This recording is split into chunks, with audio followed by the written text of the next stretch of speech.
It's the Brad and John Show. Dead air? Never dead air in this show. I'm sorry, John. Never dead air in your brain, Brad? Never just an airhead? Nothing like that. Never dead air. John, can I be honest with you? It's Friday. It's like I used to call this in the old days when I was on KSLQ. I call this a Super Friday because of the fact that a lot of people have a 3-day weekend, which is tomorrow, and some people have a 4-day weekend because if they don't get enough of having the day off, they take the day after the weekend to do a 4-day. Or like in anybody who works an air shift on 97.1, they take the week before and the week after the holiday off. That's what they do. Okay, from time to time, I get depressed. I'll be honest with you. I have problems with life sometimes. I really do. And lately, I've been having a lot of problems with life, but that's a whole nother story. Okay, so there are some things that, no matter what, make me laugh. And can I share one with you, John? Yeah, please do. And it's funny because I saw someone else post this on Facebook, and they said, every time I play this, it makes me laugh. Okay, I'm going to feed this down to you, so maybe take your headphones off just a little bit. Okay, sure. I'll listen. Here we go. On KTLA back in the day. Anyway, Christy and Joe Horton, 9th anniversary, and Hugh Janus turning 10. Okay, did you hear that? That's one of your favorite guys. Brad, doesn't he do an endorsement for Westplex Talk on the website? No. His name is Henry DiCarlo, and I believe he's... But I mean, Hugh Janus does. Yes. Yes. Henry DiCarlo. I think he's still with KTLA. Let me look him up real quick. Well, I won't look him up real quick. Henry DiCarlo is one of the old school kind of guys, and that's a thing from like 10 years ago, where he's a weather dude / traffic dude. Now, there's a whole story behind that, which I won't get involved with because I can tell the story about when in my traffic network days, I had a big fight with the guy, Bill Barris, still remember his name, who was the news director at Channel 2. When the general manager hired me over Bill Barrett to do traffic on Channel 2, yes, I was on TV on both Channel 2 and Channel 4.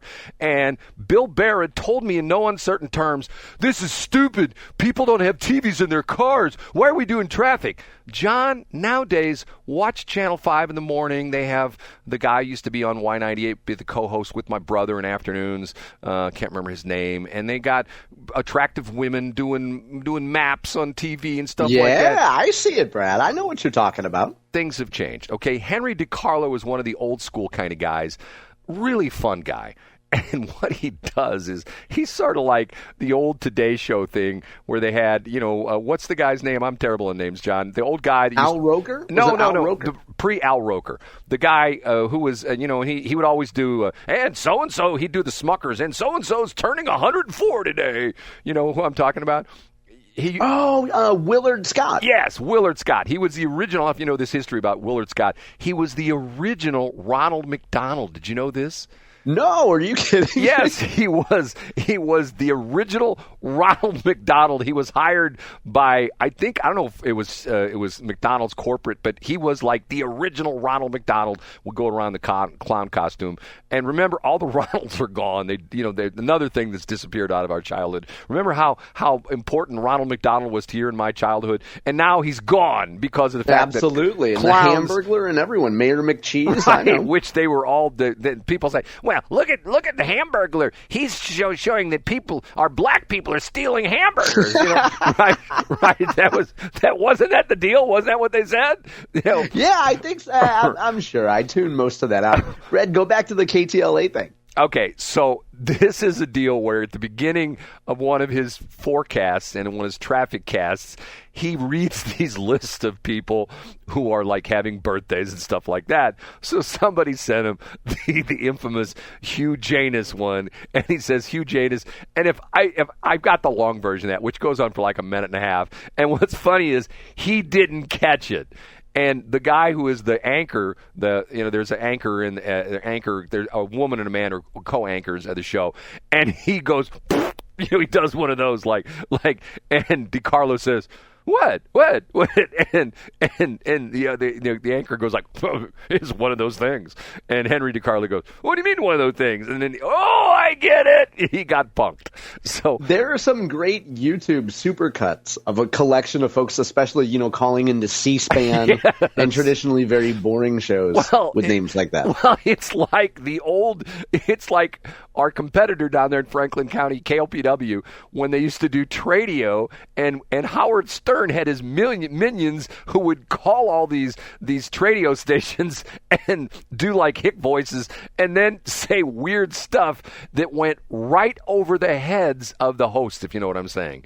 And, I do know, yeah. And they would say things very, shall we say, back in the day, very blue things. They didn't use very provocative. Right. They didn't use the words especially associated with what they were actually, if you know what I'm saying. But anybody who's listening to the show would go like, I don't believe the host hasn't picked up on this. This guy is really punking them. So, okay, so I get a kick out of that. Now, back to what I was going to talk about. This was sent to me by one of my friends who is, believe it or not, on the Hoffman Company mailing list. And she does this on purpose because she gets these nuggets from the Hoffmans, okay? This is a press release yesterday. Naples, Florida, July 2nd.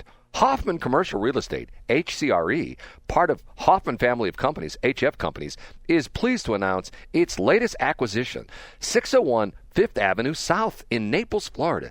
This premier location will soon be the home to a new storefront for the Augusta Clothing Company.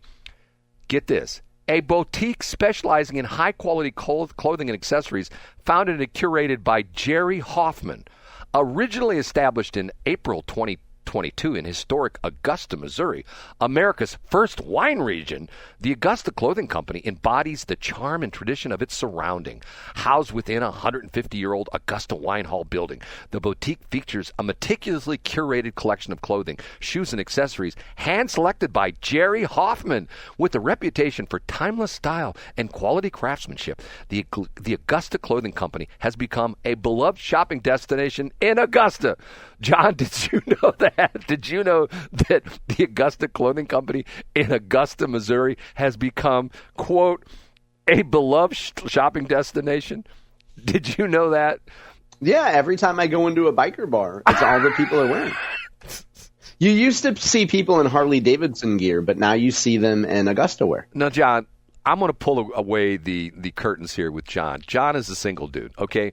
And he dates very high-end women. I mean, he talks about the fact that he won't go out with just any floozy, the kind of woman that I would be seen with, but he won't go out with just any floozy. He has high-end women that he goes to. Now, John, how many times has your girlfriends, and we use the plural, said to you, John, I'd love to go out with you on Friday, but I'm heading down to Augusta because I'm going to the beloved Augusta Clothing Company to buy high-quality clothing and accessories. How many times did that happen, John?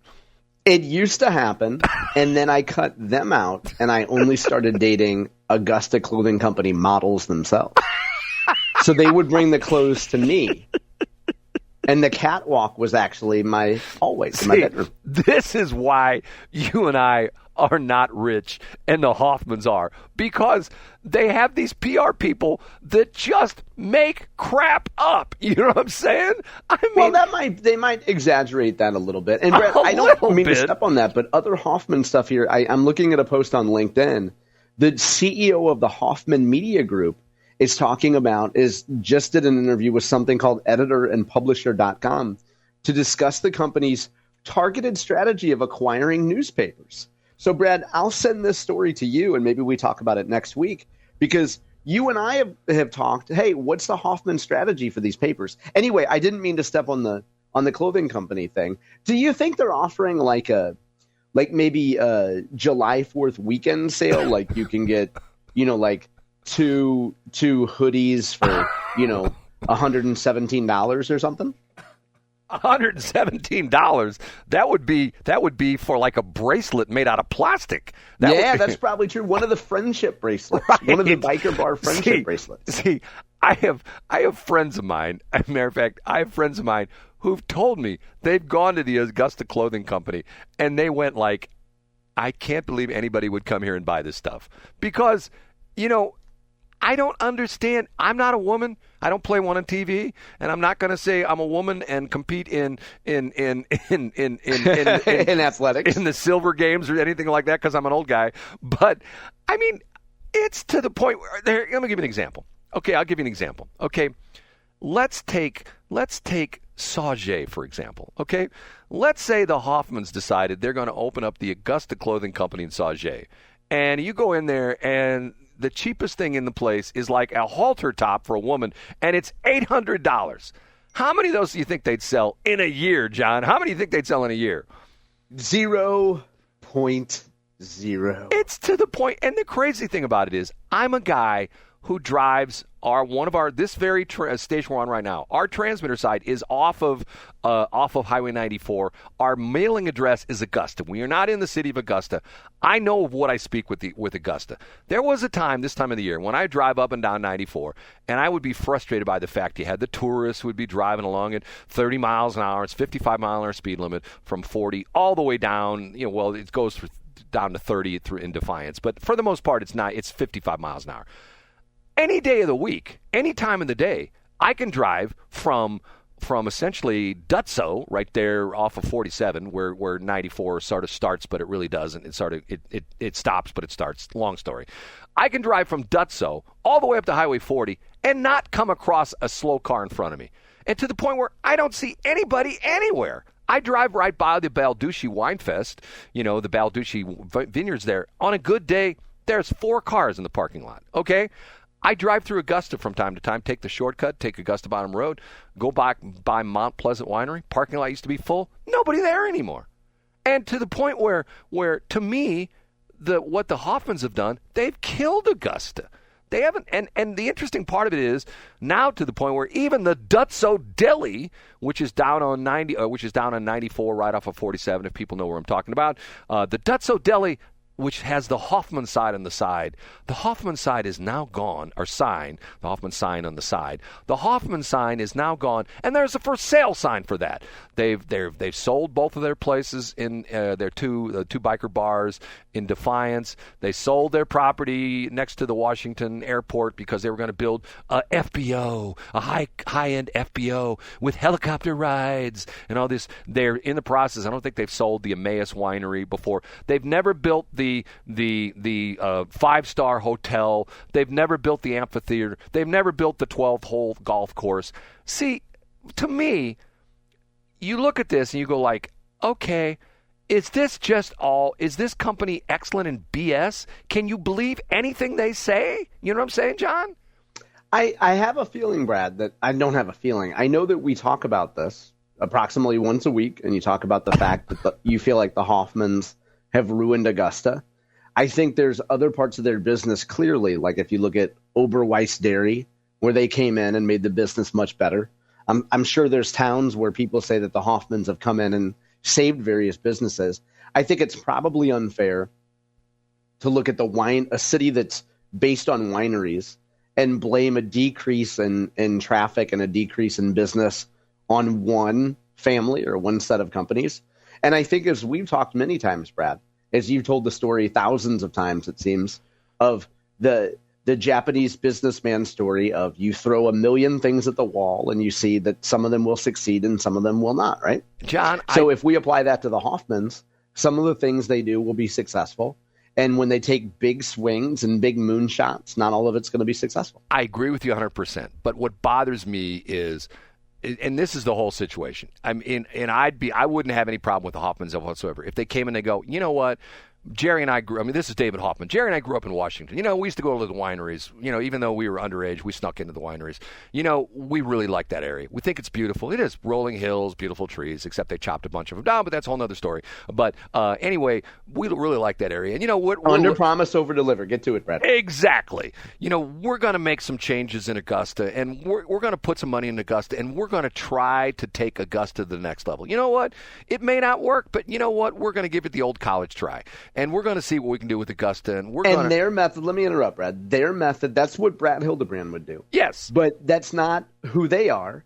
And imagine that David and Jerry, as we know, Brad, they have a team of dozens of folks who are around them who tell them, look, in order to generate excitement, we might have to exaggerate how popular the Augusta clothing line is. We might have to exaggerate a little bit and really sell people on the Emmaus winery. And so we don't know for certain. I mean, I don't know that it's David and Jerry that are making these decisions. They have a whole team around them that's based on getting good publicity and getting people to buy into the dream. And just because you wouldn't do it that way, and maybe I wouldn't do it that way, it doesn't mean that it's not right for the Hoffmanns. It's clearly working, Brad. John, when you work for Monsanto/Bayer, and if the CEO came to you and said, John, here's a press release, and you read it and it says the press release, hey, our new Roundup 2 is going to make corn grow to 30 feet, and there's going to be 42 different shucks on each corn stalk. And matter of fact, our Roundup 3 is going to create, if the farmer's got 100 bushels per acre with beans, there's now going to be 1,000 bushels of acre with beans. And what I would say, Brad, you illustrate very well in this example the difference between the marketing team and the legal team, and then people like me who are seen as honest brokers and saying,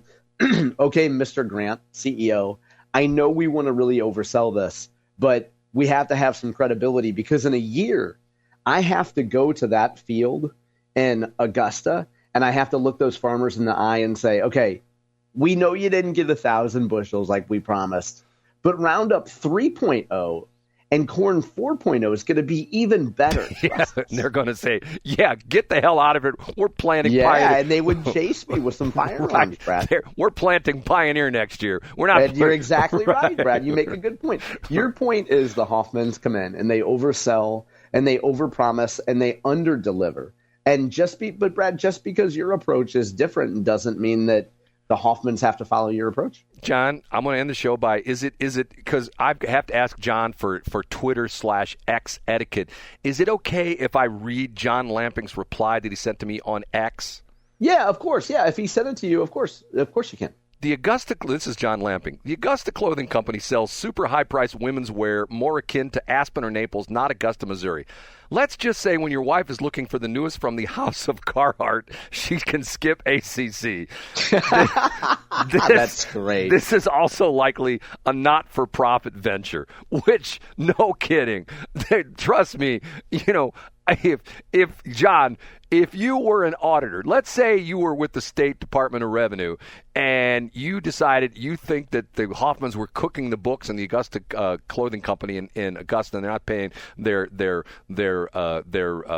sales tax, and you went and audited the books, and after you came out, someone said, hey, John, you just audited the books. How much money did they sell? How much money did they sell last week at the Augusta Clothing Company? And John would say 0.0.